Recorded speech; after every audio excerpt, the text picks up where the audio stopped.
Hello student, welcome back. हम आ गए फिर से अपना नया सैंपल पेपर लेकर। इससे पहले हम हिंदी कोर्स बी के 2 सैंपल पेपर आपको सॉल्व करा चुके हैं।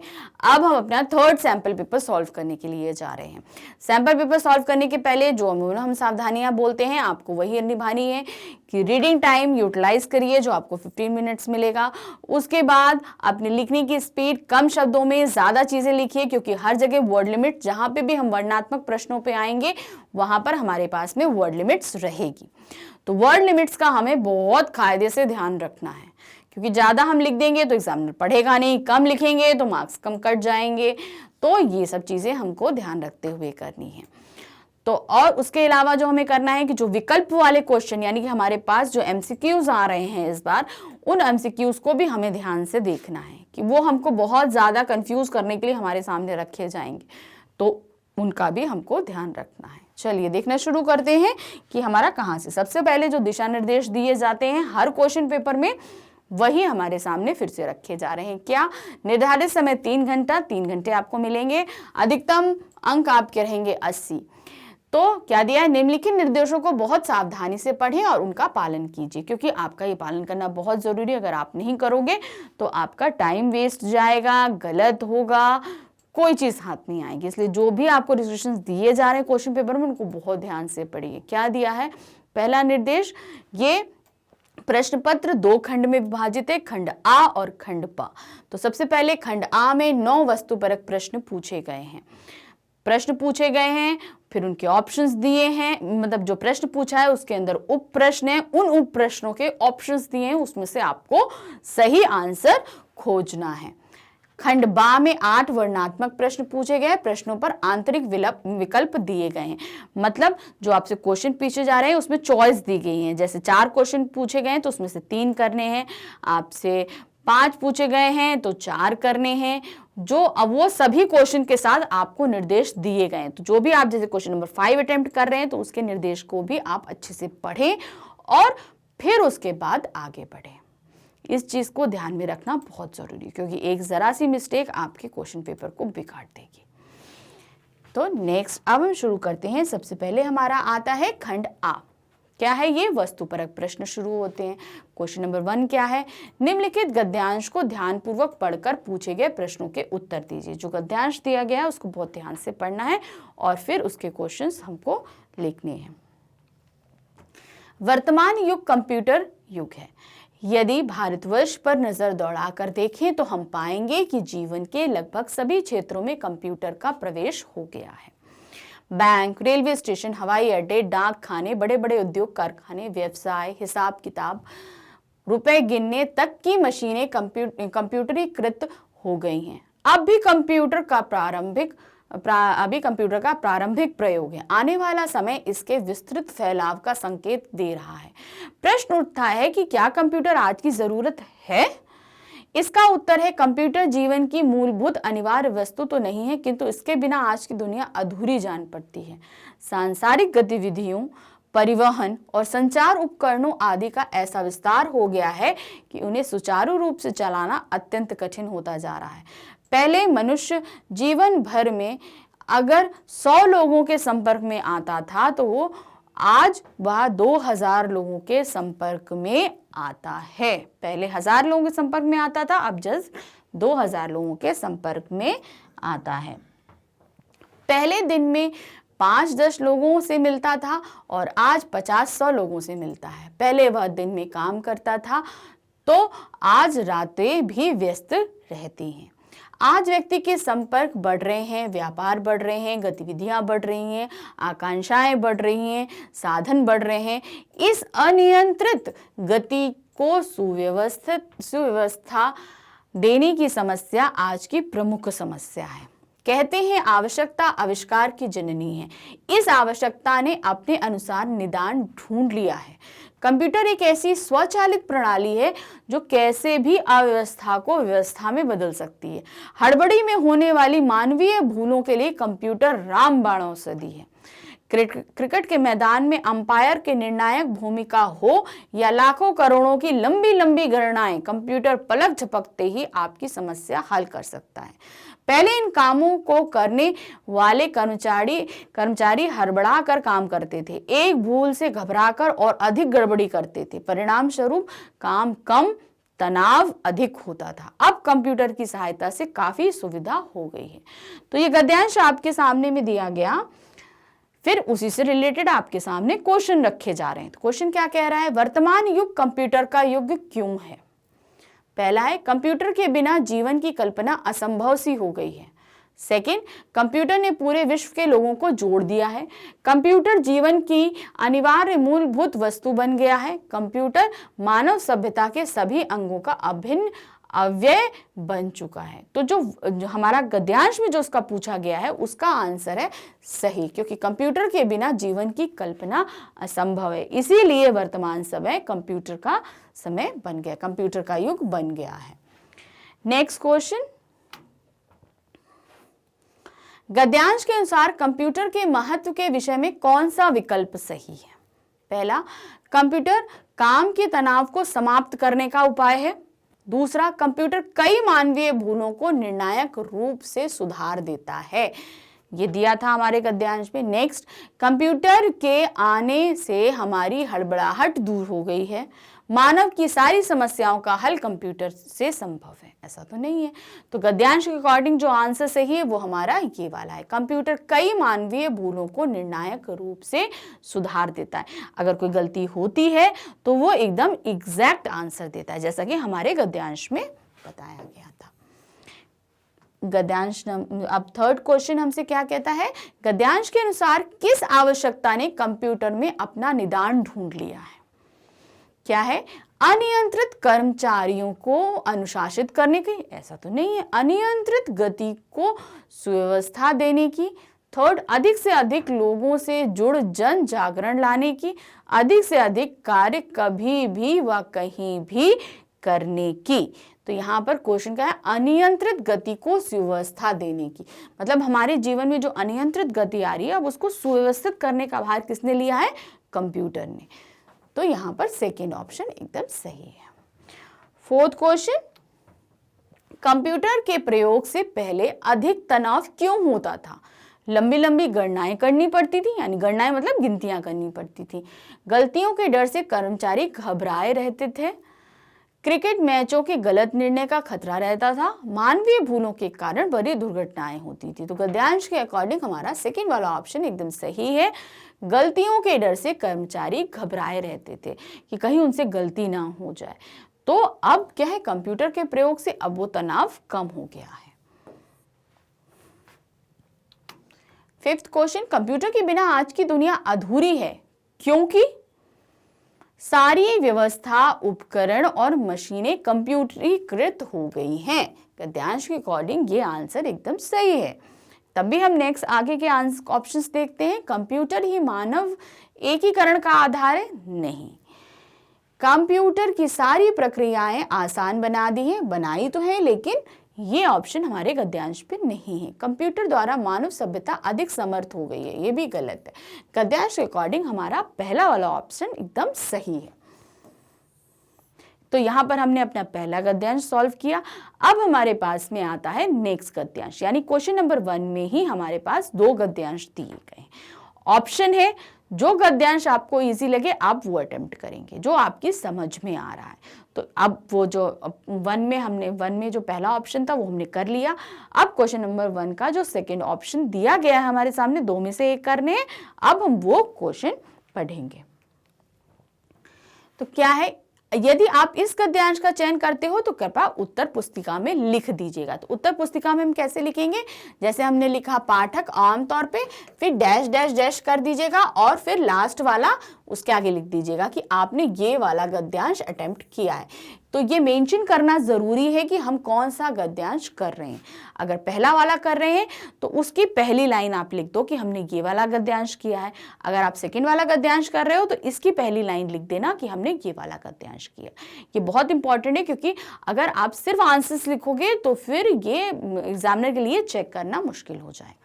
तो चलिए हम अब पहले गद्यांश पढ़ते हैं। क्या है? पाठक आमतौर पर रूढ़िवादी होते हैं। वे सामान्यतः साहित्य में अपनी स्थापित मर्यादाओं की स्वीकृति या एक स्वप्न जगत में पलायन चाहते हैं। साहित्य एक झटके में उन्हें अपने आसपास के उस जीवन के प्रति सचेत करता है जिससे उन्होंने आंखें मूंद रखी हैं। शुतुरमुर्ग अफ्रीका के रेगिस्तानों में नहीं मिलते, वे हर जगह बहुतायत में उपलब्ध हैं। प्रौद्योगिकी इस दौर का नतीजा जीवन के हर गोशे में नगद फसल के लिए बढ़ता हुआ पागलपन है और हमारे राजनीतिक सत्ता के दलाल, व्यापारी, नौकरशाह सभी लोगों को इस भगदड़ में नहीं पहुंचने, जैसा दूसरे करते हैं वैसा करने, चूहा दौड़ में शामिल होने और कुछ न कुछ हासिल कर लेने को जिए जा रहे हैं। हम थक कर सांस लेना और अपने चारों ओर निहारना, हवा के पेड़ में से गुजरते वक्त पत्तियों की मनहर लय गतियों को और फूलों की जादुई रंगों को, फूली सरसों की चमकदार पीलेपन को, खिले मैदानों की घनी हरितिमा को, मरमर ध्वनि के सौंदर्य, हिमाच्छादित शिखरों की भव्यता, समुद्र तट पर पछाड़ खाकर बिखरती हुई लहरों के घोष को देखना सुनना भूल गए हैं। कुछ लोग सोचते हैं कि पश्चिम का आधुनिकतावाद और भारत तथा अधिकांश तीसरी दुनिया के नव औपनिवेशक चिंतन के साथ अपनी जड़ों से अलगाव, व्यक्तिवादी अजन विनयता में हमारा अनिवार्य वे लगाम धसाव, अचेतन के बिंब, बौद्धिकता से विरोध, यह घोषणा कि दिमाग अपनी रस्सी के अंतिम सिरे पर है, यथार्थवाद का विध्वंस, काम का ऐन्द्रिक सुख मात्र रह जाना और मानवीय भावनाओं का व्यवसायीकरण तथा निम्न स्तरीयकरण इस अंधी घाटी में आ फंसने की वजह है।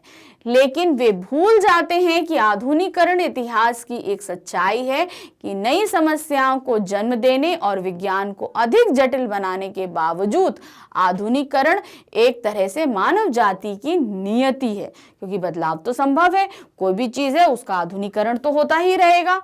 मेरा सुझाव है कि विवेकहीन आधुनिकता के बावजूद आधुनिकता की दिशा में धैर्यपूर्वक सुयोजित प्रयास होने चाहिए। एक आलोचक किसी नाली में भी झांक सकता है, पर वह नाली निरीक्षक नहीं होता। लेखक का कार्य दुनिया को बदलना नहीं, समझाना है। साहित्य क्रांति नहीं करता, वह मनुष्यों का दिमाग बदलता है और उन्हें क्रांति की आवश्यकता के प्रति जागरूक बनाता है। तो इस जो हमने पूरा पाठ पढ़ा, तो जो आधुनिकता पर है, हमारी चीजों में जो बदलाव हो रहे हैं उस पर ये हमारा पूरा पाठ दिया गया है। तो ये क्वेश्चन हमसे क्या कह रहा है, अब हमको पूछना है निम्नलिखित में से निर्देशानुसार सर्वाधिक उपयुक्त विकल्पों को चुनना है। गद्यांश हमने पढ़ लिए, जो एकदम सही उपयुक्त जो हमारा लगेगा हमको वो चुनना है। तो पहला क्या है, गद्यांश में शुतुरमुर्ग की संज्ञा किसे दी गई है? लेखक जो संसार को समझना चाहता है, राजनीतिक जो अपने स्वार्थ साधना चाहता है, पाठक जो सपनों की दुनिया में रहना चाहता है, नौकरशाह जो दूसरों जैसा बनने की होड़ में है। तो यहाँ पर थर्ड ऑप्शन, पाठक जो अपनी सपनों की दुनिया में ही रहना चाहता है, जो वास्तविकता में नहीं आता। जैसे शुतुरमुर्ग होता है ना, खतरा पड़ता है तो वो अपना सर जो है वो जमीन के अंदर डाल लेता है कि मैं तो खतरे से बच गया। उसी तरह पाठक क्या है, वो अपने आसपास की दुनिया भुलाकर सिर्फ जो पढ़ रहा है उसी में ही डूबकर रह जाता है। सेकंड क्वेश्चन में, आधुनिकता की दिशा में सुयोजित प्रयास क्यों होने चाहिए? इससे रस जीवन बिन सुगम हो जाएगा, यंगा तथा मानव प्रकृति रतिरेता का आनंद ले सकेगा। मतलब जो हमारे अंदर है उसका नई समस्याओं को जन्म देने के पहले ही रोका जा सकेगा। आधुनिक होने की प्रक्रिया सदा से मानव सभ्यता का अंग रही है। और नेक्स्ट है, इससे विज्ञान सरल हो अधिक मानव कल्याणकारी हो सकेगा। तो आधुनिकता की दिशा में सुनियोजित प्रयास कैसे होगा? इसका सही ऑप्शन है थर्ड आपका, आधुनिक होने की प्रक्रिया सदा से मानव सभ्यता की अंग रही है। तो ये सुनियोजित कैसे आधुनिकता की दिशा में हम क्यों बढ़ेंगे? क्योंकि वो हमेशा प्रगतिशील हमको करता रहेगा। अब थर्ड क्वेश्चन क्या कहता है? नगद फसल के लिए बढ़ता हुआ पागलपन से क्या तात्पर्य है? लोग तुरंत व अधिक से अधिक लाभ कमाना करना चाहते हैं। कहने का क्या मतलब है कि लोग तुरंत चाहते हैं कि फसल बोई और तुरंत उसको बेच दो, तो पॉसिबल नहीं है, मेहनत नहीं करना चाहते। तो क्या है, नगद फसल को बढ़ता है। तो इस मुहावरे का सही अर्थ ये है। तभी हम आगे के ऑप्शंस देखते हैं। लोग प्रकृति को समय नहीं देना चाहते, लोग थके हुए हैं पर विश्राम नहीं करना चाहते, लास्ट लोग भौतिकवादी तथा अमीर लोगों को नकल कराना चाहते। तो ये तीनों गलत है। इसका सही ऑप्शन हमारा क्या है? थर्ड वाला। फोर्थ क्वेश्चन, पाठक साहित्य से आमतौर पर क्या उपेक्षा रखता है? ठीक है, जो है पाठक है वो साहित्य से क्या चाहता है, पढ़ने वाला जो है वो साहित्य से, लिटरेचर से क्या चाहता है? साहित्य को हमारे मन की बात कहनी चाहिए, साहित्य को संसार को यथावत समझना चाहिए, साहित्य तनाव कम करने वाला होना चाहिए, साहित्य को जीवन कौशलों व मूल्यों की शिक्षा देनी चाहिए। तो पाठक जो चाहता है वो क्या चाहता है? साहित्य को संसार को यथावत समझना चाहिए। पाठक चाहता है जो हम साहित्य पढ़ रहे हैं वो एकदम एक्चुअल वैसा ही हमारा संसार है, पर ऐसा तो पॉसिबल नहीं है। पाठक यही चाहता है। फिफ्थ क्वेश्चन, लेखक के अनुसार साहित्य क्या कार्य करने के लिए प्रेरित करता है? लोगों को यथार्थ से अवगत करा बदलाव के लिए। तो पहला ऑप्शन एकदम इसका सही है। क्यों सही है? तब भी हम आगे के ऑप्शन पढ़ेंगे तो हमें समझ में आ जाएगा। लोगों को जीवन की समस्याओं को भुला आगे बढ़ते जाने के लिए नहीं, लोगों को यथार्थवाद का विध्वंस करने के लिए। ऐसा भी नहीं है भाई, साहित्य हम ऐसे क्यों बोलेगा हमसे कि हम यथार्थवाद का विध्वंस नाश कर दें? लोगों की भावनाओं व ऐन्द्रिक सुख से ऊपर उठकर कार्य करने के लिए। तो यहाँ सही ऑप्शन इसलिए है, लेखक के अनुसार साहित्य का कार्य करने के लिए प्रेरित करता है। क्या कार्य करने के लिए प्रेरित करता है? लोगों को यथार्थ से अवगत कराता है। मतलब ये जो प्रेजेंट चीजें चल रही हैं ये हमको अवगत कराती हैं। तो यहाँ पर हमने अपना सेकंड गद्यांश भी खत्म किया। अब हमारे पास में आता है क्वेश्चन नंबर 2। क्वेश्चन नंबर 2 हमसे हमारे सामने फिर गद्यांश आ रहा है। याद रखिए, क्वेश्चन नंबर 1 में गद्यांश है, 2 में गद्यांश है, ये दोनों ही अपठित हैं और आपके पास 4 गद्यांश आ रहे हैं जिसमें से 2 करने हैं। यदि क्वेश्चन नंबर 1 में जो 2 गद्यांश दिए उसमें से 1 करना है, क्वेश्चन नंबर 2 में जो 2 गद्यांश दिए उसमें से 1 करना है। लिखते समय याद रखिएगा पहली लाइन आप मेंशन कर दीजिएगा ताकि एग्जामिनर को चेक करते समय इस चीज का अंदेशा रहे कि आपने जो काम किया है वो ये है। मतलब आपने अगर पहला आपने अटेम्प्ट किया है तो उसके अकॉर्डिंग चेक करेगा, अगर उसने दूसरा ऑप्शन आपने अटेम्प्ट किया है तो वो उनके अकॉर्डिंग चेक करेगा। इसलिए पहली लाइन मेंशन करना बिल्कुल भी मत भूलिएगा। तो हम अब क्वेश्चन नंबर 2 का पहला गद्यांश पढ़ते हैं। पशु को बांध कर रखना पड़ता है क्योंकि वह निरंकुश है, चाहे जहां तहां चला जाता है, इधर उधर मुंह मार देता है। क्या मनुष्य को भी इसी प्रकार दूसरों का बंधन स्वीकार करना चाहिए? क्या इससे उसमें मनुष्यत्व रह पाएगा? पशु के गले की रस्सी को एक हाथ में पकड़कर और दूसरे हाथ में एक लकड़ी लेकर जहां चाहो हाँक कर ले जाओ। जिन लोगों को इसी प्रकार हाके जाने का स्वभाव पड़ गया, जिन्हें कोई भी जिधर चाहे ले जा सके, काम में लगा सकता है, उन्हें भी पशु कहा जाएगा। पशु को चाहे कितना मारो, चाहे कितना उसका अपमान करो, बाद में खाने को दे दो वह पूंछ और कान हिलाने लगता है। ऐसे नर पशु भी बहुत से मिलेंगे जो कुचले जाने और अपमानित होने पर भी जरा सी वस्तु मिलने पर चट संतुष्ट और प्रसन्न हो जाते हैं। कुत्ते को कितना भी ताड़ना देने के बाद उसके सामने एक टुकड़ा डाल दो, वह झट से मारपीट को भूलकर उसे खाने लगेगा। यदि हम भी ऐसे ही हैं तो हम कौन हैं, इसे स्पष्ट कहने की आवश्यकता नहीं है। पशुओं में भी कई पशु मारपीट और अपमान को नहीं सहते। वे कई दिन तक निराहार रहते हैं, कई पशुओं ने तो प्राण त्याग दिए, ऐसा सुना जाता है। पर इस प्रकार के पशु मनुष्य कोटि के हैं, उनमें मनुष्यत्व का समावेश है। यदि ऐसा कहा जाए तो कोई अतियुक्ति नहीं होगी। तो ऐसा आपके सामने दिया है, पशु नेचर के साथ में मनुष्य का नेचर कैसा है, ये चीज की सिमिलैरिटी इसके अंदर दिखाई गई है। कई पशु मनुष्य जैसा रिएक्ट करते हैं और कई मनुष्य जो है वो पशुओं जैसा रिएक्ट करते हैं। तो ये इस पे हमारा पूरा गद्यांश दिया। तो अब इस पे हम देखते हैं क्वेश्चन आंसर उन्होंने हमसे क्या पूछे हैं। कई पशुओं ने प्राण त्याग दिए, क्योंकि लास्ट वाली लाइन थी ना, क्यों त्याग दिए, सेकेंड लास्ट थी हमारी क्या, उन्हें विद्रोह करने की अपेक्षा प्राण त्यागना उचित लगा। नहीं, उन्होंने तिरस्कृत हो जीवन जीना उचित नहीं लगा। ये वाला हमारा एकदम सही है, क्योंकि उनको तिरस्कार दिया गया था तो उन्होंने उस तिरस्कार के कारण खाना त्याग दिया और उन्होंने अपने प्राण तक त्याग दिए थे। तभी हम आगे वाले ऑप्शंस देखते हैं।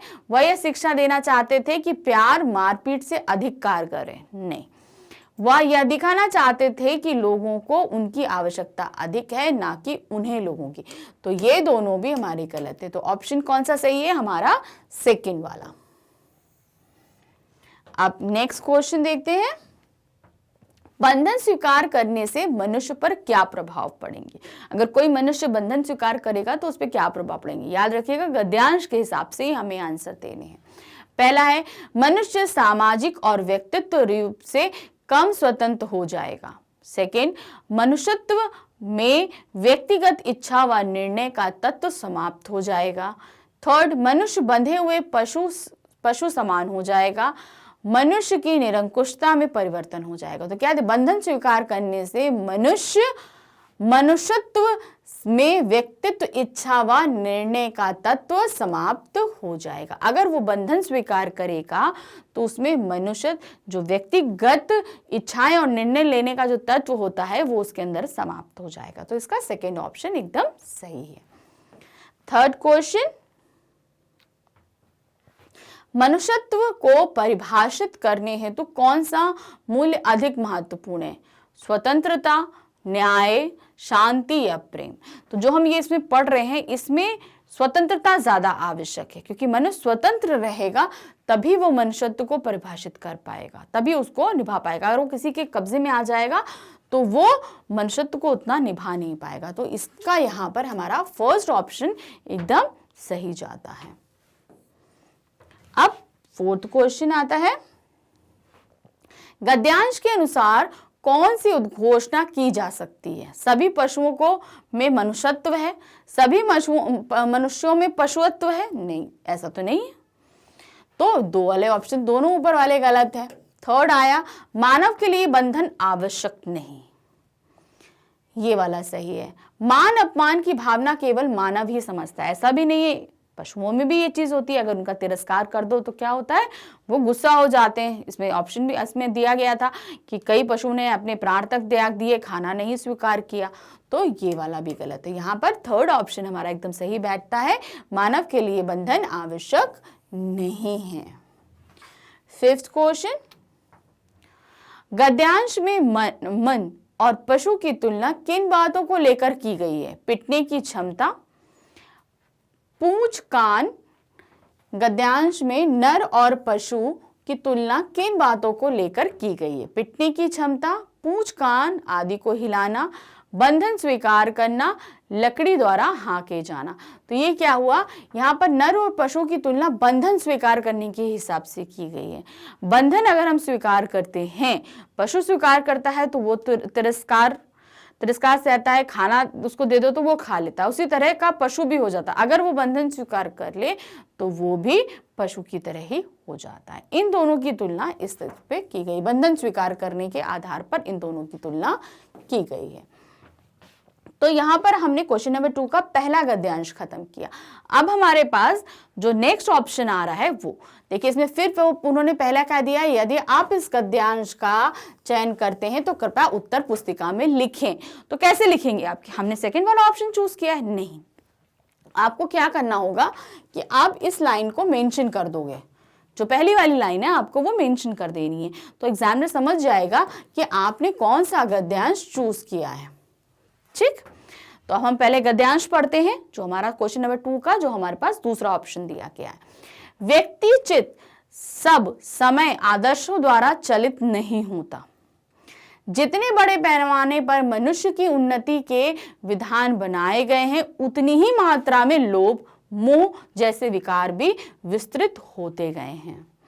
लक्ष्य की बात भूल गए, आदर्शों को मजाक का विषय बनाया गया और संयम को दक्यानुसी मान लिया गया। परिणाम जो होना था वह हो रहा है।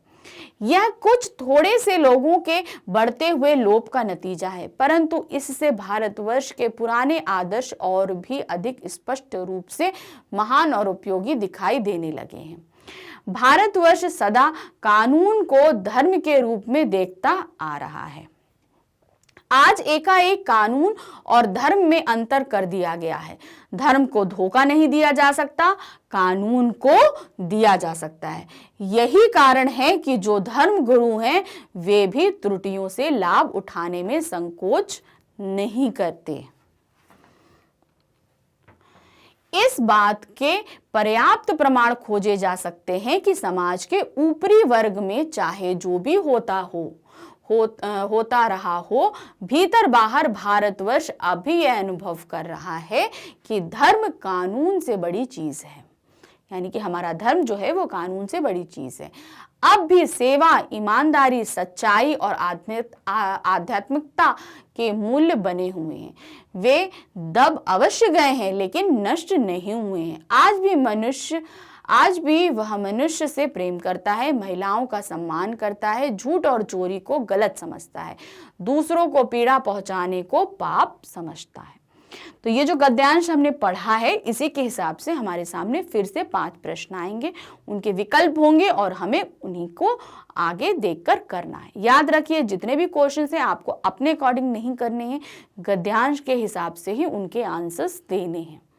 तो चलिए देखते हैं हमारा नेक्स्ट क्वेश्चन क्या पूछ रहा है। मतलब इसका जो पहला क्वेश्चन नंबर 2 के सेकेंड गद्यांश का जो ऑप्शन का है, जो 2 गद्यांश दिए उसमें जो सेकेंड गद्यांश है उसका पहला क्वेश्चन हमसे क्या पूछता है। तो यहाँ पर हमारा पहला क्वेश्चन हमसे क्या पूछता है, मनुष्य के आदर्शों को मजाक का विषय किस कारण बना दिया गया है। तो ऑप्शन क्या दिया है, कानून के कारण, उन्नति के कारण, लोभ या धर्म भीरुता के कारण। तो उस गद्यांश के हिसाब से हमारा लोभ के कारण मनुष्य के आदर्शों को मजाक बनाया गया है। सेकेंड क्वेश्चन, धर्म एवं कानून के संदर्भ में भारत के विषय में कौन सा कथन सबसे अधिक सही है। तो 4 कथन दिए गए हैं और आपको इसमें से जो कथन जो गद्यांश में दिया गया है उसके हिसाब से देना है जो एकदम सही है। पहला क्या है, महिलाओं का सम्मान धर्म तो है पर कानून नहीं। सेकंड, धर्म और कानून दोनों को धोखा दिया जा सकता है। थर्ड, भले लोगों के लिए कानून नहीं चाहिए और बुरे इसकी परवाह नहीं करते। उसके बाद फोर्थ, भारत का निचला वर्ग कदाचित अभी भी कानून को धर्म के रूप में देखता है। तो धर्म एवं कानून के संदर्भ में भारत के विषय में कौन सा कथन चाहिए, इसमें थर्ड वाला हमारा एकदम सही है कि भले लोगों के लिए कानून नहीं चाहिए, जो अच्छे हैं उन्हें कानून नहीं चाहिए और बुरे इसकी परवाह नहीं करते। जो उनके लिए कानून बन गए हैं तो वो उनकी परवाह नहीं करते हैं। भारतवर्ष में सेवा और सच्चाई के मूल डैश रेखांकित के लिए विकल्प छायती है। मतलब ये इन्होंने आधा वक्तव्य दे दिया है, इसके आगे का वक्तव्य हमें इसमें से लिखना है। क्या है, मनुष्य की समाज पर निर्भरता में कमी होने के कारण इसमें हास हुआ है। सेकंड, जीवन में उन्नति के बड़े पैमाने के कारण कहीं छिप से गए हैं। न्यायालयों में कानून की सत्याभाषी धाराओं में उलझकर रह गए हैं। परमार्थ के लिए जीवन की बाजी लगाने वाले यह सिद्ध करते हैं कि यह व्यक्ति के मन को अभी भी नियंत्रित कर रहे हैं। तो इसके हिसाब से भारत में सेवा और सच्चाई के मूल जीवन में उन्नति के बड़े पैमाने के कारण कहीं छिप गए हैं। तो मतलब जब भारतवर्ष उन्नति कर रहा है तो जो उसके मूल हैं, जीवन के जो उन्नति के मूल हैं, वो कहीं छिप गए हैं। तो इसका सेकेंड ऑप्शन हमारा सही जाता है। अब हमारा आता है आपका फोर्थ क्वेश्चन। फोर्थ क्या कहता है, भारतवर्ष का बड़ा वर्ग बाहर भीतर कदाचित क्या अनुभव कर रहा है। क्या कर रहा है भारत भीतर, धर्म कानून से बड़ी चीज है। सेकेंड, कानून धर्म से बड़ी चीज है। थर्ड, संयम असक्त और अकर्मण्य लोगों के लिए आदर्श और उसूलों से यथार्थ जीवन संभव है। तो यहाँ पर सही ऑप्शन हमारा पहला वाला है कि भारतवर्ष का बड़ा वर्ग बाहर भीतर कदाचित धर्म कानून से बड़ी चीज है, ये चीज अनुभव कर रहा है। फिफ्थ क्वेश्चन, निम्नलिखित में से सर्वाधिक उपयुक्त शीर्षक का चयन किए। तो जो गद्यांश हमने पढ़ा है उसका गद्यांश का शीर्षक हमें करना है। उन्नति के संदर्भ में जीवन मूल्यों की प्रासंगिकता, मानव चित्त के आकर्षण निवारण के आदर्शों की भूमिका, समाज कल्याण हेतु धर्म और कानून का सह अस्तित्व, धार्मिक और सार्वभौमिक मूल्यों का एकीकरण।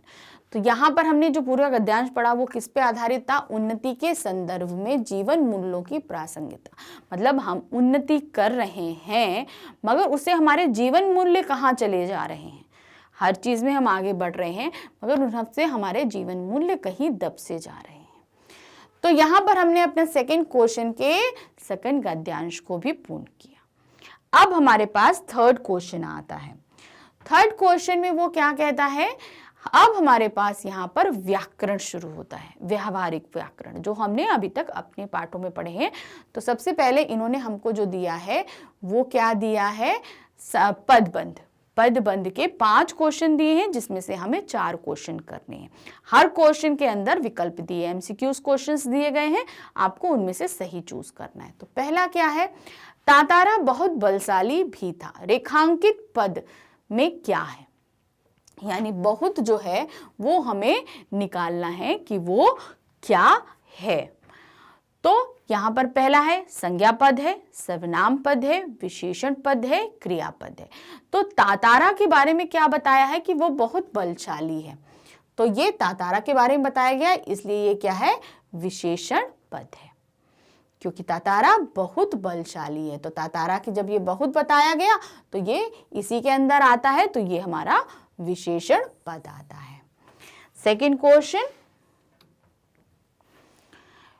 बेमां से कहानी, वाक्य में क्रियापद क्या है, इस वाक्य में जो है वो क्रियापद क्या है। तो यहां पर जो ये सेंटेंस दिया गया है, वे मां से, गलत है, मां से कहानी। थर्ड है सुनते रहते हैं, कहानी सुनाते हैं। तो यहां का जो सेंटेंस दिया है, वे मां से कहानी सुनते रहते हैं, ये हमारा पूर्ण वाक्य दिया है। वे मां से कहानी सुनते रहते हैं, तो वे मां से, तो वे तो हमारा सर्वनाम है, मां हमारी संज्ञा है, तो ये पहला गलत, क्योंकि हमें तो क्रियापद बताना है। सेकंड क्या है, मां से कहानी, नहीं, मां संज्ञा है, मां कर्म कर रही है, तो ये भी हमारा नहीं आएगा। सेकंड क्या है, सुनते रहते हैं, सुनना, ठीक है ना, हम कोई चीज सुन रहे हैं तो हम क्रिया कर रहे हैं, तो यहां पर सही हमारा क्या है, सुनते रहते हैं। ये हमारा थर्ड वाला ऑप्शन एकदम सही है कि वे मां से कहानी सुनते रहते हैं। फिर थर्ड क्वेश्चन हमारा आता है, बंगले के पीछे लगा पेड़ गिर गया, वाक्य में रेखांकित पदबंध क्या है। रेखांकित पदबंध हमारा क्या है, बंगले के पीछे, क्या है, बंगले के पीछे। पहला है हमारा संज्ञा पदबंध, क्रिया पदबंध, विशेषण पदबंध और क्रिया विशेषण पदबंध। तो अब यहां पर संज्ञा क्या है, सबसे पहले हम खोजेंगे संज्ञा। संज्ञा क्या है, पेड़। क्रिया क्या है, गिर गया। तो पेड़ के बारे में क्या बता रहा है, कहां पर है, बंगले के पीछे। कहां है वो, बंगले के पीछे। तो ये हमारा क्या है, विशेषण पदबंध। संज्ञा के बारे में जो शब्द बताते हैं वो हमारे विशेषण कहलाते हैं, तो ये हमारा क्या हुआ, विशेषण पदबंध। अब हमारा आता है फोर्थ क्वेश्चन। फोर्थ क्या बोला है, वाक्य डैश से बनता है। वाक्य किससे बनता है, स्वर से, व्यंजन से, शब्द से, पद से। तो आपको हमने बताया था शब्द और पद एक ही होते हैं, लेकिन जब शब्द स्वतंत्र रूप में इस्तेमाल किए जाते हैं तो वो शब्द कहलाते हैं, मगर उन्हीं शब्दों को जब हम वाक्य में प्रयुक्त कर देते हैं तो उनकी स्वतंत्रता खत्म हो जाती है, तब वो क्या कहलाते हैं? पद।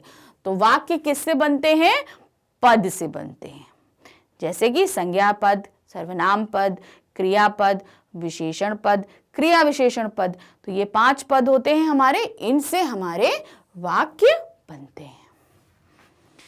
5th क्वेश्चन, मैं तेजी से दौड़ता हुआ घर पहुंचा। रेखांकित में कौन सा पद है?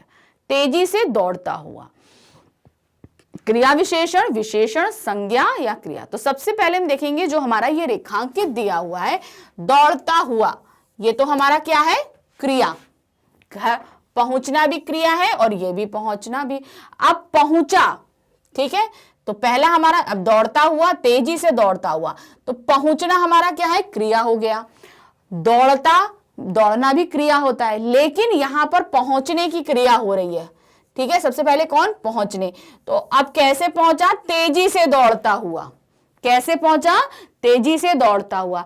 तो क्रिया की विशेषता जो शब्द बताते हैं वो क्या कहलाते हैं? क्रिया विशेषण। तो इसलिए इसका पहला वाला हमारा सही है कि जो शब्द क्रिया की विशेषता बताएं वो क्रिया विशेषण कहलाते हैं, इसलिए क्रिया विशेषण पदबंध है। तो अब यहां पर हमने आपका क्रिया विशेषण खत्म किया। अब हमारा आ रहा है निम्नलिखित 5 भागों में से किन्हीं 4। अब हमारा फिर से 5 क्वेश्चन दिए गए हैं, कोई 4 अटेम्प्ट करने हैं। तो पहला हमारा ये के पूछ रहा है रचना की दृष्टि से वाक्य के भेद, जो हमारा टॉपिक है। पहले हमने पदबंध पढ़े, अब हमारा वाक्य आ गए। क्या है? बच्चे आए और खेल रहे हैं। बच्चे आए और खेल रहे हैं। वाक्य रचना की दृष्टि से, ये वाक्य क्या है? रचना की दृष्टि से, रचना की दृष्टि से वाक्य का कौन सा भेद है? देखिए, बच्चे आए स्वतंत्र है और हमारा समुच्चय बोधक अव्यय है, खेल रहे हैं ये भी स्वतंत्र है। तो ये साफ हमको पता चल रहा है कि ये संयुक्त वाक्य का ऑप्शन है।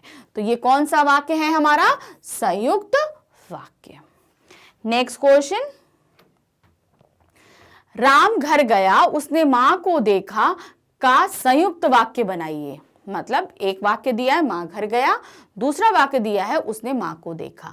तो पहला क्या है? राम ने घर जाकर मां को देखा, ये तो सरल वाक्य बन जाता है, तो ये गलत है। दूसरा है राम घर गया और उसने मां को देखा, ये सही है। क्यों? क्योंकि यहाँ पे और से हम समुच्चय बोधक से जोड़ रहे हैं, लेकिन तब भी हम आगे वाले वाक्य देखते हैं। राम घर गया अतः उसने मां को देखा, ना, ये सही नहीं है। अतः जब वो घर गया तभी उसने मां को देखा, ऐसा नहीं है। जब राम घर गया तब उसने मां को देखा। अब यहां पर हम बता रहे हैं ये तो मिश्र वाक्य आ गया, तो ये भी गलत है। तो हमारा सही, एकदम सही ऑप्शन कौन सा है? सेकंड वाला, राम घर गया और उसने मां को देखा। अब हमारा थर्ड आता है, निम्नलिखित में से मिश्र वाक्य क्या है? चोर को देखकर सिपाही उसे पकड़ने दौड़ा, ये तो सरल वाक्य है। नेताजी भाषण देकर चले गए, ये भी सरल वाक्य है। सेठ जानता है कि नौकर ईमानदार है, ये हमारा मिश्र वाक्य है। देखो यहाँ पर की लगा है, पहला वाक्य जब हम पढ़ेंगे तो ये हमारा अधूरा लग रहा है। सेठ जानता है कि, सेठ जानता है कि, मतलब ये वाक्य अधूरा है, इसके आगे अभी और वाक्य को जुड़ना बाकी है, इसलिए ये हमारा मिश्र वाक्य लग रहा है। तब भी हम आगे देखते हैं उसने खाना खाया और सो गया, और लगने के कारण ये तो संयुक्त वाक्य हो जाता है, इसलिए ये भी गलत है। तो हमारा थर्ड वाला ऑप्शन एकदम सही है, सेठ जानता है कि नौकर ईमानदार है। फोर्थ वाला, निम्नलिखित में से संयुक्त वाक्य क्या है? इसमें से संयुक्त वाक्य हमारा क्या है? वह बाजार पुस्तक खरीदने गया, ये तो सरल वाक्य हमारा दे रहा है, तो ये गलत है। वह बाजार से पुस्तक खरीद लाया, ये भी गलत है, ये भी सरल वाक्य दिखा रहा है। जब वह बाजार गया तब वह, ये तो मिश्र वाक्य दिखा रहा है। लास्ट क्या है? वह बाजार गया और पुस्तक खरीद लाया, क्योंकि यहाँ पे और हमारा समुच्चय बोधक अव्यय लगा हुआ है। अब फिफ्थ क्वेश्चन, मिश्र वाक्य को संयुक्त वाक्य में अथवा संयुक्त को सरल वाक्य में बदलने को कहते हैं, क्या कहते हैं?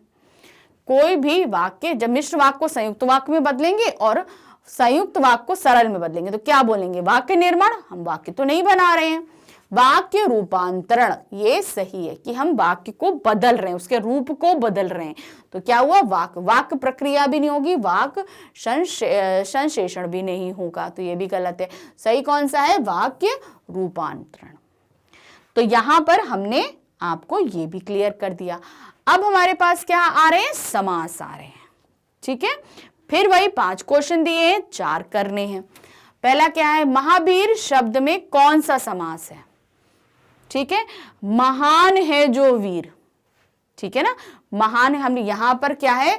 महा और वीर, वीर दोनों ये क्या है? विशेषण, विशेषण और विशेष दोनों दिए हैं, इसलिए ये क्या होगा? कर्मधारय समास। ठीक है, महान है जो वीर, वो है महावीर।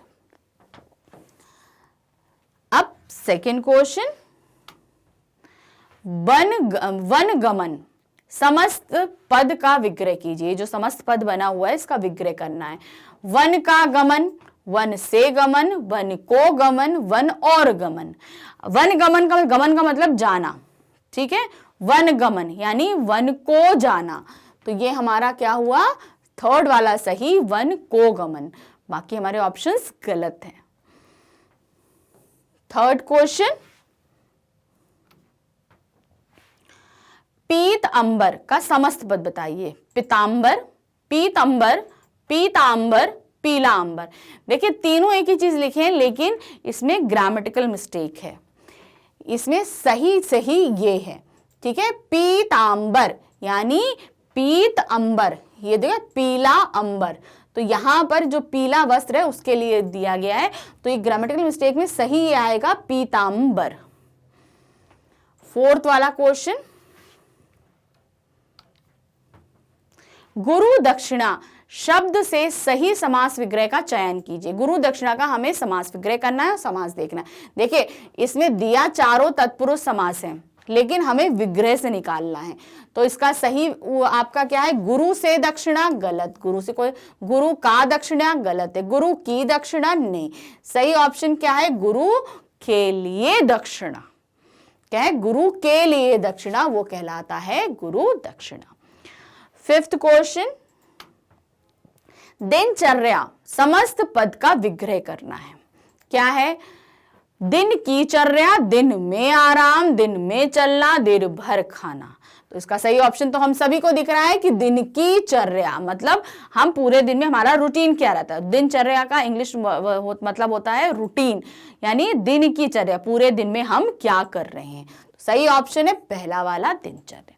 तो यहां पर हमने अपने समास भी खत्म किए। अब क्या है? निम्नलिखित 5 भागों में से किसी 4 भागों के उत्तर देने। अब हमारे सामने मुहावरे आए। ठीक है, मुहावरे हमने आपसे कहा है जितना आप पढ़ेंगे आप उतना चीजों को जान पाएंगे। तो देखते हैं क्या है। पढ़ाई से मेहनत कर मैं डैश हो सकता हूं। मुहावरे का रिक्त स्थान से पूर्ति कीजिए। अंधों में काना राजा, नहीं। एक पंथ दो काज, ये भी नहीं है। अपना हाथ जगन्नाथ, नहीं। पैरों पर खड़ा होना, ये वाला सही है। पढ़ाई में मेहनत कर मैं पैरों पर खड़ा हो सकता हूं, ये वाला मुहावरा इसका एकदम सही बैठेगा इसके अंदर। अब सेकंड, विपत्ति में उसकी अक्ल उपयुक्त मुहावरे से रिक्त स्थान की पूर्ति कीजिए। यानी इतना आपको दे दिया, विपत्ति में उसकी अक्ल, क्या हुआ आगे में दुनिया? खो जाना, खो गई, नहीं। ठनक जाना, नहीं। चकरा जाना, नहीं। आग बबूला हो जाना, नहीं। तो सही कौन सा होगा? सारे नहीं हो गए। क्या है? विपत्ति में उसकी अक्ल चकरा गई, यानी कि जब विपत्ति आई तो उसको समझ में नहीं आया कि उसको करना क्या है, तो विपत्ति में उसकी अक्ल चकरा गई। आग बबूला होने का तो मतलब क्या होता है? बहुत ज्यादा गुस्सा होना, तो ये तो गलत है। खो जाना, कहाँ खो जाएगी? कोई खोने की चीज है अक्ल? नहीं। फिर ठनक जाना, ठनक नहीं थोड़ा उसको कोई चीज की सनक सवार हो गई, नहीं। विपत्ति के समय क्या हुआ? उसकी अक्ल चकरा गई, मतलब उसे समझ में नहीं आ रहा है कि उसको करना क्या है। क्वेश्चन नंबर 3, सच्चे शूरवीर देश की रक्षा में प्राण की डैश हैं। रिक्त स्थान की पूर्ति सटीक मुहावरे से कीजिए। बाजी लगा देते हैं, जान लगा देते हैं, ताकत लगा देते हैं, आहुति लगा देते हैं। सच्चे शूरवीर देश की रक्षा में प्राण की बाजी लगा देते हैं। पहला वाला ऑप्शन एकदम सही है। नेक्स्ट, गरीब माँ बाप अपना डैश कर बच्चों को पढ़ाते हैं और वे चिंता नहीं करते। रिक्त स्थान से सटीक मुहावरे की पूर्ति कीजिए। गला काट कर, गरीब माँ बाप अपने बच्चे का गला काटेंगे, ऐसा तो नहीं करेंगे। पेट काट कर, खून बहाकर, मन लगाकर। क्या करते हैं? पेट काट कर बच्चों को पढ़ाते हैं। क्या करते हैं? पेट काट कर बच्चों को पढ़ाते हैं। नेक्स्ट क्वेश्चन, अब हमारे पास आ गया क्वेश्चन नंबर 7 हमसे क्या पूछ रहा है? 7 हमसे क्या कह रहा है? अब यह है, निम्नलिखित पद्यांश को पढ़कर प्रश्नों के सर्वाधिक उपयुक्त विकल्प का चयन कीजिए। यहां पर अब हमारे पास क्या दिया है? जो हमने पठित काव्य पढ़ा, पठित काव्यांश है वो दिया है, यानी जो काव्य पंक्तियां हम अपनी बुक में पढ़ चुके हैं वो यहां पर दी गई हैं। क्या दिया है? कर चले हम फिदा जान तन साथियों, अब तुम्हारे हवाले वतन साथियों। सांस थमती गई, नब्ज जमती गई, फिर भी बढ़ते कदम को न रुकने दिया। कट गए सर हमारे तो कुछ गम नहीं, सर हिमालय का हमने न झुकने दिया। मरते मरते रहा बाकपन साथियों, अब तुम्हारे हवाले वतन साथियों। तो अब जो ये हमारा दिया गया है इसके हिसाब से हमको पूछा गया, आगे भी है, जिंदा रहने के मौसम बहुत है मगर जान देने की रुत रोज आती नहीं। हुस्न और इश्क दोनों को रुसवा करें वो जवानी जो खून को में नहाती नहीं। आज धरती बनी है दुल्हन साथियों, अब तुम्हारे हवाले वतन साथियों।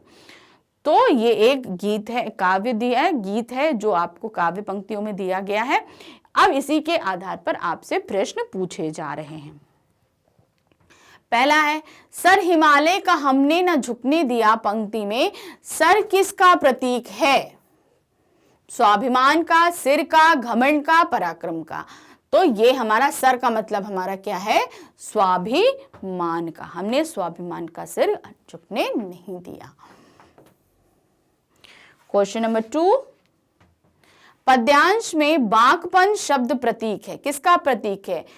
कर्वक्ता का, अद्भुत का, छवि का, बेमिसालपन का। बाकपन है बेमिसालपन का। अर्थ पूछे जा रहे हैं, ध्यान रखिएगा ये चीज, बेमिसालपन का है। थर्ड क्वेश्चन, धरती के दुल्हन बनने से क्या तात्पर्य है? दुल्हन की भांति शर्मा रही है, सैनिकों के खून से नहा गई है, बलिदान से गौरवान्वित है, दुल्हन की भांति अपने प्रियतम की आस देख रही है। कहने का मतलब है बलिदान से गौरवान्वित है।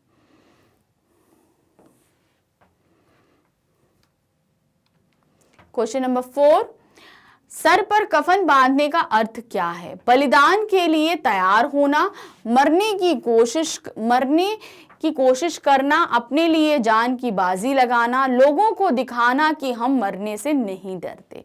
यहाँ पर सर पर कफन बांधने का मतलब है बलिदान के लिए तैयार होना।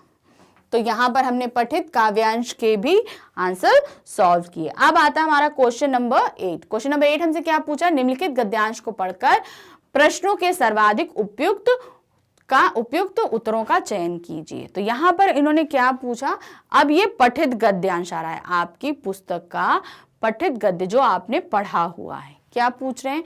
हमारे जीवन की रफ्तार बढ़ गई, यहाँ कोई चलता नहीं बल्कि दौड़ता है, कोई बोलता नहीं बकता है। हम जब अकेले पढ़ते हैं तब अपने आप से लगातार बड़बड़ाते रहते हैं। अमेरिका से हम प्रतिस्पर्धा करने लगे, 1 महीने में पूरा होने वाला काम 1 दिन में पूरा करने की कोशिश करने लगे। वैसे भी दिमाग की रफ्तार हमेशा तेज ही रहती है, उसे स्पीड का इंजन लगाने पर वह 1000 गुना अधिक रफ्तार से दौड़ने लगता है। फिर एक क्षण ऐसा आता है जब दिमाग का तनाव बढ़ जाता है और पूरा इंजन टूट जाता है। यही कारण है जिससे मानसिक रोग यहाँ बढ़ गए हैं।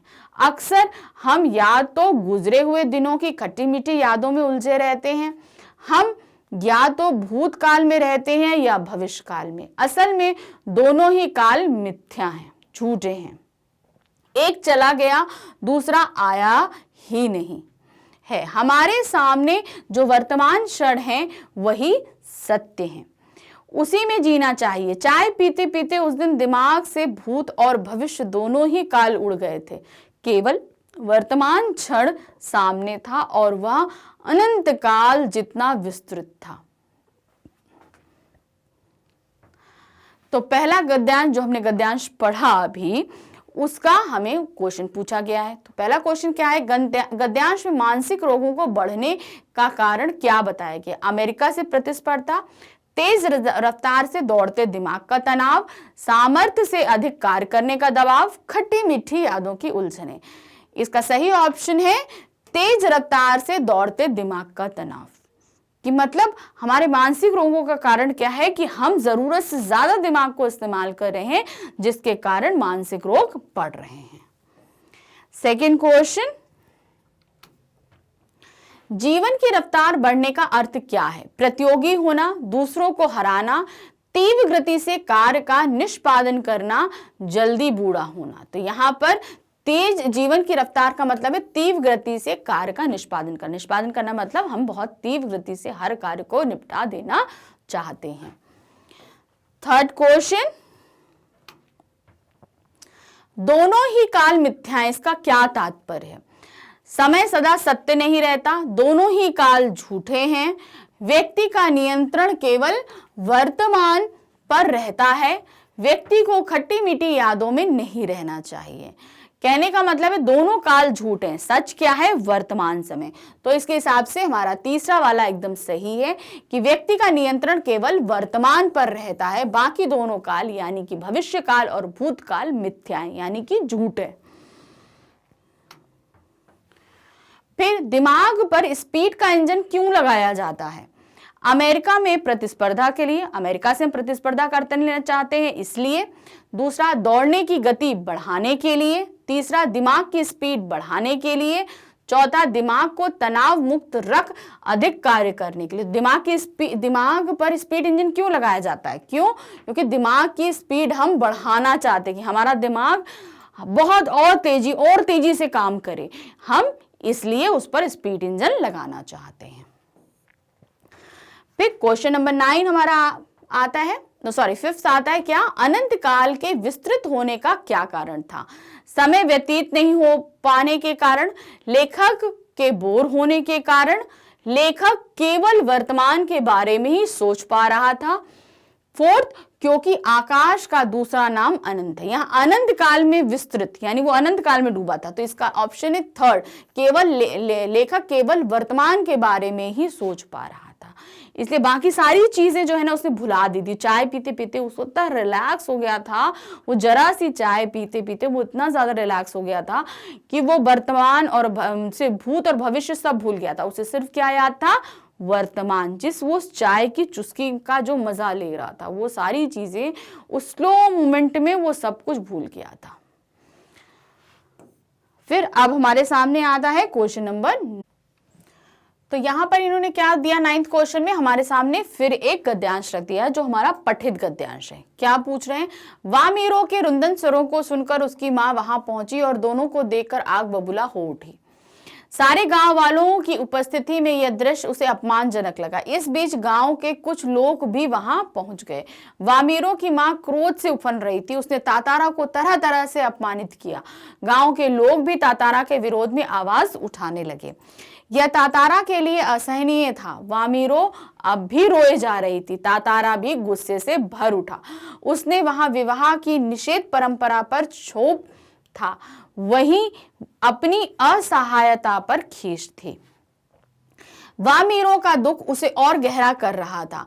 उसे मालूम ना था कि क्या कदम उठाना चाहिए। अनायास उसका हाथ तलवार की मोट पर जा टिका। क्रोध में उसने तलवार निकाली और कुछ विचार करता रहा। क्रोध लगातार अग्नि की तरह बढ़ रहा था। तो अब उस पे हमारा जो पहला क्वेश्चन उन्होंने पूछा, क्या दिया, एक गद्यांश आपको दिया है, हम लोगों ने तातारा वामीरो वाला पार्ट पढ़ा हुआ है, उसके लिए आप हमारे प्रीवियस वीडियो देख सकते हैं। तो उसमें उन्होंने हमने पूरा एक्सप्लेन किया हुआ है। तो अब जो उसी का एक जो पार्ट इन्होंने यहां पर दिया है, उसी पर हमें ये क्वेश्चन पूछा गया है। तो क्या पूछ रहे हैं उन्होंने, गद्यांश में क्रोध और अग्नि की तुलना क्यों की गई है। क्रोध और अग्नि दोनों ही बड़े गर्म होते हैं। सेकंड, क्रोध और अग्नि दोनों ही पर नियंत्रण कठिन है। तीसरा, तातारा का स्वभाव बहुत गुस्से वाला था। चौथा, वामीरो की मां और तातारा दोनों ही गुस्से में थे। तो यहां पर क्या दिया है, क्योंकि दोनों पर नियंत्रण कठिन होता है, इसलिए क्रोध और अग्नि की तुलना की गई है। क्योंकि क्रोध अगर अनियंत्रित होता है, उसी तरह आग को भी अनियंत्रित होती, कहीं लग जाए तो उसे नियंत्रित करना मुश्किल होता है। उसी तरह क्रोध अगर भड़क जाए तो उसे भी नियंत्रित करना मुश्किल होता है। सेकेंड, तातारा को गुस्सा क्यों आया। वामीरो की मां ने तातारा से झगड़ा किया, इसलिए उसे विवाह की निषेध परंपरा पर शोम था। वामीरो अब विवाह के लिए तैयार ना था। चौथा, वामीरो ने तातारा की सहायता नहीं की। उसे गुस्सा किस बात था, परंपरा पर जो ये था ना कि एक गांव के लोग दूसरे गांव में विवाह नहीं कर सकते, इस परंपरा पर उसे गुस्सा था। तो इसीलिए उसे तातारा को इतना ज्यादा गुस्सा आ रहा था। थर्ड क्वेश्चन, वामीरो की मां को दृश्य अपमानजनक क्यों लगा। मां को गांव के समक्ष अपमान महसूस हुआ। मां को वामीरो के लिए तातारा पसंद नहीं था। मां गांव की परंपरा से बंधी थी। मां वामीरो से बहुत प्यार करती थी। बात क्या थी, मां भी गांव की परंपरा से बंधी हुई थी, वो उसके विरोध में नहीं जा सकती थी, इसलिए उसे जब वामीरो वहां रोने लगी थी तो उसे वहां पर अपमानजनक महसूस होने लगा था। फोर्थ क्वेश्चन, तातारा वामीरो कथा समाज की किस समस्या की ओर ध्यान इंगित करती है। जाति प्रथा, बेमेल विवाह, विवाह के परंपरागत नियम और बाल विवाह। यहाँ पर क्या था, विवाह के परंपरागत नियम जो पहले से चले आए, वहां कोई जाति प्रथा नहीं थी कि एक दूसरे की जाति में फर्क था।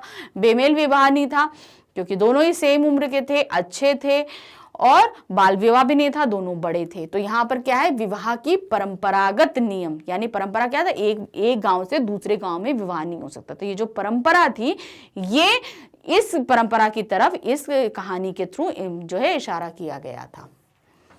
नेक्स्ट क्वेश्चन, आग बबूला हो उठने का क्या अर्थ है। अत्यधिक क्रोध आना, आग की प्रचंड लपटों की तरह लहराना, बच्चों की चिंता करना, बहुत परेशान होना। तो आग बबूला हो उठना एक मुहावरा है और इसका मतलब होता है अत्यधिक क्रोध आना। तो यहां पर हमने 9 क्वेश्चन जो हमारे वस्तुपरक थे वो हमने खत्म किए। अब हमारा आता है खंड बा, वर्णनात्मक प्रश्न। वर्णनात्मक प्रश्न आते हैं कि क्या पूछे जाएंगे, वर्णनात्मक, जिन्हें आपको उत्तर देने हैं। निम्नलिखित प्रश्नों में से किन्हीं 2 प्रश्नों के उत्तर 25 से 30 शब्दों में देने। याद रखिएगा 25 से 30 शब्द का मतलब आपको हम पहले भी बता चुके हैं। एक कॉपी लीजिए, उसमें अपने राइटिंग के अकॉर्डिंग एक लाइन लिखिए, उस लाइन में आप वर्ड्स काउंट करिए कि आप एक लाइन में कितने वर्ड्स लिख लेते हैं। बस आपको ध्यान रखना है कि आप एक लाइन में 15 वर्ड लिख रहे हैं, 12 वर्ड लिख रहे हैं, 20 वर्ड लिख रहे हैं, आपको ये ध्यान रखना है। तो एक लाइन में जितने आएंगे 2 में उसके डबल आएंगे, तो वो आपको एक पैटर्न सेट हो जाएगा, आप एक लाइन में कितने वर्ड्स लिख रहे हैं। तो आपको जैसे ही पूछा जाएगा कि हमको 1 लाइन का लिखना है, 2 लाइन का लिखना है, 3 लाइन का लिखना है, आपको अपने आप समझ में आ जाएगा। तो अब ये जो 3 क्वेश्चन पूछे गए इसमें आपको 2 करने हैं। क्या है, एकांकी, कारतूस के अनुसार वजीर अली एक जाबाज सिपाही कैसे था। अब ये आपको बताना है कि कैसे वो जाबाज सिपाही था। दूसरा, कहानी बड़े भाई साहब के अनुसार जीवन की समझ कैसे आती है। तीसरा, कबीर के अनुसार व्यक्ति अपने स्वभाव को निर्मल कैसे रख सकता है। ये सभी क्वेश्चन के जो जितने भी चैप्टर्स हैं इनके हम प्रीवियस वीडियो शूट कर चुके हैं और आप लोगों के लिए हम वेबसाइट पे डाल भी चुके हैं। तो इन सब के लिए आप हमारे प्रीवियस वीडियो देख सकते हैं कि इन क्वेश्चंस के आंसर आप किस तरीके से लिख सकते हैं। याद रखिएगा, आराम से सारे चैप्टर समझिए तो आप आंसर्स अपने हिसाब से भी लिख सकते हैं। लैंग्वेज थोड़ी हैवी रखिए जिससे देखने में आपकी भाषा आकर्षक लगेगी। कम शब्दों में ज्यादा चीजों को एक्सप्लेन करिए क्योंकि वर्ड लिमिट्स के अकॉर्डिंग आप बहुत ज्यादा चीजें नहीं लिख पाएंगे। इसलिए कम शब्दों में ज्यादा से ज्यादा चीजों को लिखने की कोशिश करेंगे। नेक्स्ट क्वेश्चन नंबर 11 आ रहा है हमारा, निम्नलिखित प्रश्न का उत्तर लगभग 60 से 70 शब्द में दीजिए। ये हमारा दीर्घोत्तरीय प्रश्न है। क्या है? मनुष्यता कविता और अब कहां दूसरे के दुख में दुखी होने वाले पाठ का केंद्रीय भाव एक ही है, सिद्ध कीजिए। मनुष्यता कविता और अब कहां दूसरे के दुख में दुखी, दोनों जो कविताएं हमारी जो दी गई हैं, इनका केंद्रीय भाव हमें स्पष्ट करना है कि कैसे ये दोनों के केंद्रीय भाव। मनुष्यता क्या है? दूसरों के लिए सेवा करना, और दूसरों के दुख में दुखी होना है, उसमें कई सारे आपके सामने एग्जाम्पल दिए गए हैं। दधीची का दिया गया है, रंतीवंत का दिया गया है, तो जितने भी आपके सामने दिए हैं तो वो सारे एग्जाम्पल रख के आप इन दोनों का केंद्रीय भाव स्पष्ट कर सकते हैं। क्वेश्चन नंबर 12, निम्नलिखित प्रश्नों में से किन्हीं 2 प्रश्नों के उत्तर 40 से 50 शब्दों में दीजिए। सिर्फ अब आपके सामने 3 आए हैं, 2 देने हैं। वर्ड लिमिट ध्यान रखिए 40 to 50 वर्ड्स, इनसे ज्यादा नहीं होना चाहिए। नेक्स्ट, सपनों के से दिन पाठ के लेखक और टोपी शुक्ला नामक पात्र का बचपन एक जैसे था। आपके बचपन से इनकी कथा कैसे मिलती है? तो आपको ये चीज इसमें बतानी है कि दोनों के बचपन की तुलना करनी है और आपका बचपन इनसे कैसे मिलता है, आपको ये बताना है कि आपका दोस्त कैसे थे, आपके खेल कैसे थे। ये सारी आपको चीजें इन दोनों के साथ में सिमिलर करनी है। राम दुलारी की मार से टोपी पर क्या प्रभाव पड़ा? टोपी शुक्ला पाठ के आधार पर स्पष्ट कीजिए। नेक्स्ट क्वेश्चन, महंत और अपने भाई हरिहर काका को एक जैसे क्यों लगने लगते हैं? हरिहर काका कहानी के आधार पर स्पष्ट कीजिए। महंत और उसके दोनों जो उसके भाई थे हरिहर काका के, वो सभी उसकी प्रॉपर्टी लेना चाहते थे, इसीलिए वो एक जैसे लग रहे थे। तो वो सारी चीज आपको यहां पर मेंशन करनी है। क्वेश्चन नंबर 13, निम्नलिखित में से किसी एक विषय पर दिए गए संकेत बिंदुओं के आधार पर लगभग 80 से 100 शब्दों का एक अनुच्छेद लिखना है। तो आपके पास में एक टॉपिक दिया जा रहा है, टॉपिक आपका ये है। इस टॉपिक में आपको सिर्फ इन 3 बिंदुओं के आधार पर ही स्पष्ट करना है। क्या है? जब हम 4 रनों से पिछड़ गए। अब कभी आपकी लाइफ में हुआ होगा कि आप मैच खेल रहे हो और ऐसा हुआ कि आप 4 रन से पिछड़ गए, तो ये आपका टॉपिक है, लेकिन इसको आप एक्सप्लेन कैसे करेंगे? तो एक लाइन है, इसको कैसे एक्सप्लेन करेंगे? इसको एक्सप्लेन करना कैसे? खिलाड़ियों की मनोदशा, कि जब हम 4 रन से बिखर जाएंगे तो आपके जो सह खिलाड़ी थे उनकी क्या मनोदशा थी, वो कितना इरिटेट हो रहे थे, क्या सोच रहे थे, क्या कर रहे थे, वो सारी मनोदशा आपको लिखनी है। फिर दूसरा, दर्शकों की मनोदशा, जो आपके सपोर्टर्स थे उनकी क्या मनोदशा थी, आपको वो लिखना है। थर्ड, प्रयास और परिणाम, कि आपने कितना प्रयास किया मगर आप उस परिणाम तक नहीं पहुंच पाए, लेकिन नहीं पहुंचे तब भी प्रोत्साहित करते हुए पॉजिटिव वे में आप उसका परिणाम देंगे। नेक्स्ट, देश पर पड़ता विदेशी प्रभाव। अब ये है कि हमारे देश पर विदेशी प्रभाव कितना पड़ रहा है, इसको हम कैसे एक्सप्लेन करेंगे? हमारा देश और संस्कृति, हमारा देश क्या है और हमारी संस्कृति क्या है, आपको पहले ये बताना है। फिर उसके बाद विदेशी प्रभाव क्या आया, हमारी संस्कृति पर क्या विदेशी प्रभाव आ रहा है, जैसे हमारे खान पान पे, पहनावे पर, दिनचर्या पे, इन सब पे हमारा क्या विदेशी प्रभाव आया है। पहले हम दाल चावल सब्जी रोटी जो खाते थे, आज पिज्जा बर्गर फ्रेंच फ्राइज पे हम आ गए। तो इन सब का क्या विदेशी, किन किन चीजों पे विदेशी प्रभाव पड़ा है, आप ये बताओगे। फिर परिणाम और सुझाव, इनका परिणाम क्या होगा? खान पान में अगर बदलाव आ रहा है तो उसका क्या परिणाम हो रहा है, दिनचर्या में आ रहा है तो क्या हो रहा है, पहनावे में आ रहा है तो क्या हो रहा है, ये सारी चीजें लिखेंगे। फिर आप अपने क्या सुझाव दे सकते हैं, आप इनको सुधारने के लिए क्या सुझाव दे सकते हैं, ये लिखेंगे। तो ये 2 दिए, इसके अलावा आपके पास एक और ऑप्शन है, इन तीनों में से आपको एक लिखना है। तो थर्ड ऑप्शन क्या है? मित्रता। मित्रता एक शब्द है लेकिन बहुत बड़ी चीज होती है, तो इसको आप कैसे एक्सप्लेन करोगे? आवश्यकता, इसकी क्या आवश्यकता है, मित्रता की हमें क्या आवश्यकता होती है। सेकेंड है, कौन हो सकता है मित्र, आप मतलब अपने किसी आसपास बहुत सारे लोग हैं लेकिन आप अपना मित्र कैसा चाहते हो, वो लिखोगे। थर्ड, मित्रता अच्छी होने से क्या लाभ होता है, मित्रता अगर है तो क्या क्या लाभ होते हैं, आप ये लिखोगे। तो ये जो 3 ऑप्शंस आपके सामने रखे गए हैं, जो 3 ऑप्शन, तीनों में से आपको एक अटेम्प्ट करना है जो आपको बहुत अच्छे से समझ में आता हो, जो आप जिसको बहुत अच्छे से लिख सकते हो, मगर वर्ड लिमिट याद रखिएगा 80 to 100 वर्ड्स की है।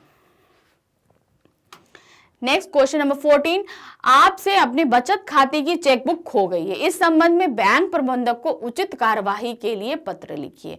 तो आपको एक पत्र लिखना है अपने बैंक को। कैसे लिखा जाएगा, इसके लिए आप हमारे वीडियो को देख सकते हैं प्रीवियसली। फिर नगर निगम को एक पत्र लिखिए जिसमें नालियों की सफाई एवं कीटनाशक दवाओं का छिड़काव का सुझाव हो। मतलब आप जो लिख रहे हैं, जैसे कि आप कोई भी लिख रहे हैं, जैसे चेकबुक के लिए लिख रहे हैं, तो आप अपनी चेकबुक लिखेंगे तो आपका खाता नंबर क्या है, आपने कहां तक चेक काटी थी, किस दिन खोई है, क्या हुआ है, वो सारा लिखेंगे। अब जैसे नालियों की सफाई के लिए हुआ, पत्र लिखना है किसको, कीटनाशक सफाई एवं कीटनाशक दवाओं की जगह, तो क्या है, अब मौसम के बारे में लिखेंगे। ये मौसम चल रहा है, मच्छर बहुत हो रहे हैं, नालियां गंदी होने के कारण बदबू आ रही है, बीमारियां फैलेंगी, आप कीटनाशक छिड़काव करिए। ये सारी चीजें आप यहाँ पर मेंशन करेंगे जो हम अंदर का पैरा लिखेंगे। फॉर्मेट के लिए आप हमारे वीडियोस देख सकते हैं।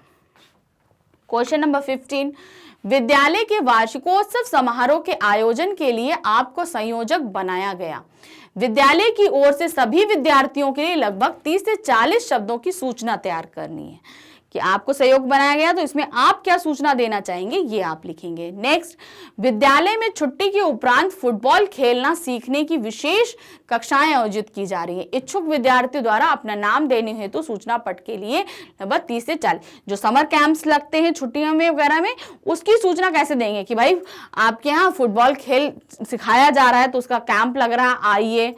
तो कहाँ लग रहा है, कितने बजे लगेगा, कब से लगेगा, कोच कौन है, ये सारी सूचना आप दे सकते हैं। इसकी फीस क्या है, ये सारी सूचना आप उसमें देंगे। फिर आता है हमारा क्वेश्चन नंबर 16, विद्यालय के अहंग समूह द्वारा प्रस्तुत ताजमहल नाटक के बारे में नाम, पात्र, दिन, समय, टिकट आदि की सूचना देते हुए 25 से 50 शब्दों का विज्ञापन तैयार करिए। कि मतलब आपको विज्ञापन तैयार करना है कि हमारा ये नाटक यहाँ होने वाला है। अब ये नाटक किन पात्रों द्वारा खेला जा रहा है, कहाँ खेला जा रहा है, कैसे खेला जाएगा, इसकी टिकट क्या है, ये आप छपवाएंगे ताकि लोग आकर्षित होकर आपका नाटक देखने के लिए आए। फिर उसके बाद दूसरा जो ऑप्शन दिया, अपनी दुकान को किराए पर उठाने के लिए लगभग 25 से 50 शब्दों का एक विज्ञापन लिखिए। आप सबसे पहले जब अपनी कोई प्रॉपर्टी आप अगर सेल पे दे रहे हो या किराए पे दे रहे हो, तो आप बताओगे उसमें आपको क्या फैसिलिटी मिल रही है। जैसे कि हम दुकान दे रहे हैं, मीटर लगा हुआ है, पानी की व्यवस्था है, टॉयलेट है, अच्छी जगह पर है, अच्छी फिनिशिंग है, उसके अंदर ये चीज़ें मौजूद हैं, किराया हम इतने से इतने के बीच में लेंगे, जो कुछ भी है ये सारी चीजें मेंशन। साथ में जब हम किराए के लिए कोई चीज देते हैं तो हम नीचे पता जरूर मेंशन करते हैं, ध्यान रखिएगा। एड्रेस हमें देना होता है कि ये दुकान हम कहाँ पे किराए पर उठा रहे हैं। तो ये आप जरूर मेंशन करेंगे वहां पर। अब आते हैं हमारे लास्ट क्वेश्चन पे, यदि मैं समाचार पत्र होता विषय पर लगभग एक लघु कथा तैयार करिए। अगर आप एक समाचार पत्र होते तो आप कैसी कैसी चीजों को ग्रैब करते, मतलब कैसी खबरों को लेना पसंद करते, कौन सी खबरें आपको पसंद नहीं होती, आप किसके घर जाना चाहते, कहाँ जाके आपको अच्छा लगता, आप जब छापे खाने में होते तो आपको क्या महसूस होता, ये सारी चीजें आपको बांध के एक लघु कथा में लिखनी है। फिर गंगा और मैं विषय पर 100 से 120 शब्दों की लघु कथा लिखिए। तो गंगा और मैं, गंगा मतलब गंगा नदी, गंगा नदी के बारे में आप क्या सोचते हैं, क्या जानते हैं, और आप उसके अच्छे के लिए क्या कर सकते हैं, ये सारी चीजें। या आप कभी ऐसी जगह पे गए हों कि आपका सच में आप गंगा नदी से मिल पाए हों, तो आप अगर अपने आप को उससे रिलेट कर सकें तो ये एक जीवंत लघु कथा हो जाएगी। तो इस तरीके से भी आप इसको मेंशन कर सकते हैं। तो यहां पर हमने अपने पूरे क्वेश्चन पेपर को आपको सॉल्व कराया। याद रखिए, आप जितनी प्रैक्टिस करेंगे आपके लिए उतना आसान होगा आपके फाइनल एग्जाम्स में क्वेश्चन पेपर्स को लिखना। तो छोटी छोटी सी टिप्स हैं, रीडिंग टाइम को यूटिलाइज कीजिए, कम शब्दों में ज्यादा चीजों को लिखिए। ये चीजें ऐसी हैं जो आपको बहुत ज्यादा हेल्प करेंगी। तो आपने जैसे सैंपल पेपर देखा, आपको बहुत फायदा हुआ, उसी तरह आपके भाई बहन फ्रेंड्स किसी भी क्लास में हों, वो हमारी वेबसाइट पे लॉगिन करें। किसी भी सब्जेक्ट की जानकारी चाहिए, सब मिलेगा। हमारी वेबसाइट है magnetbrain.com। इसके अलावा यूट्यूब पे भी हमारे सारे वीडियो आपको इजीली अवेलेबल हैं। तो इन वीडियोस को देखिए और अपने फ्रेंड्स को, अपने भाई बहन को रिकमेंड कीजिए कि वो भी देखें और अपनी स्टडी को इजी और इजी बनाते जाएं। Thank you, bye bye.